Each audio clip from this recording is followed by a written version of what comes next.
पौर्णिमा किचनमध्ये आपलं स्वागत आहे। आज मी बनवणार आहे वरणातले चकोल्या। कुकरमध्ये मी पाणी ठेवलेलं आहे। मी आता डाळ स्वच्छ धुवून घेते आणि टाकते। तुरीची डाळ मी स्वच्छ धुवून घेतलेली आहे।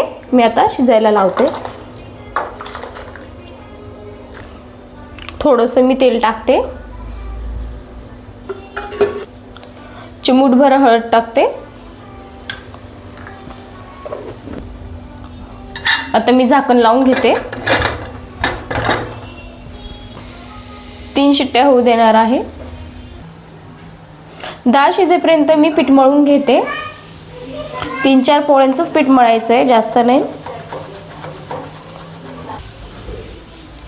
आता थोडंसं मीठ टाकते।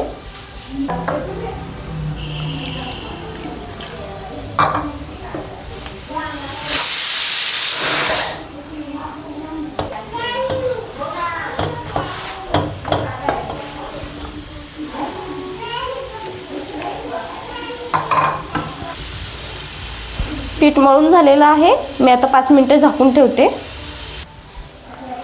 लसूण कुटून घेते मी। 8 ते 9 पाकळ्या घेतलेले आहेत।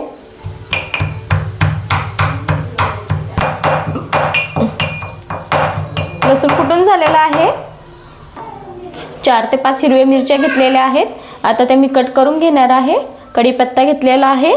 8 ते 9 पान कोथिंबीर घेतलेली आहे, ती पण कट करून घेते। मिरच्या मी कट करून घेतल्या आहेत उभ्या। आता मी डाळीला फोडणी देते। आता मी तेल टाकते 2 पळी।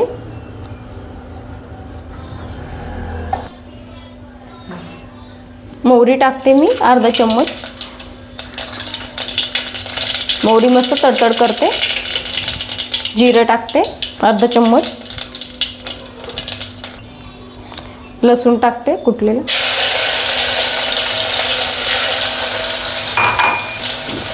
कढीपत्ता,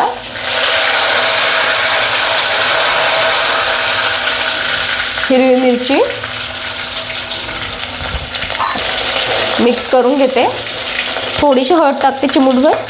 थोडीशी डाळीत आपण टाकली होती म्हणून थोडीशीच टाकते। डाळ मस्त शिजलेली आहे। मी डाळ टाकते।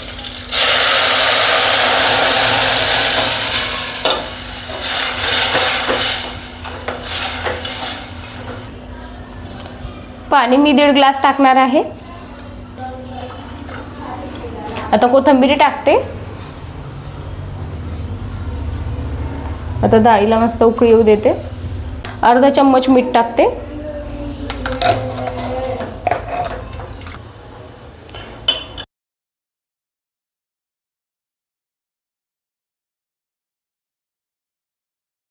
पोळी लाटून घेते।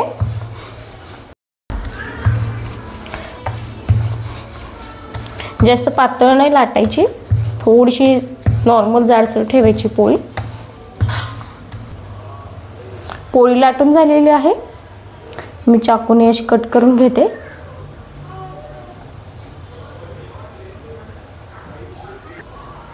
मी ही साईज कट घेतलेली आहे। तुम्हाला हवी तेवढी साईज घेऊ शकता।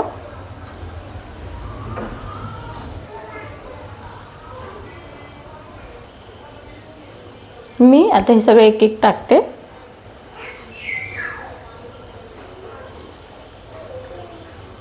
मी 2 पोळ्यांचं बनवणार आहे वरणफळ।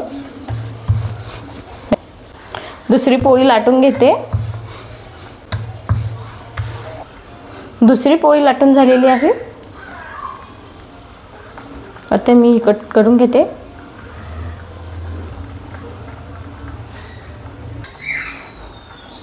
आता सगळं कट करून झालेलं आहे। मी परत टाकते।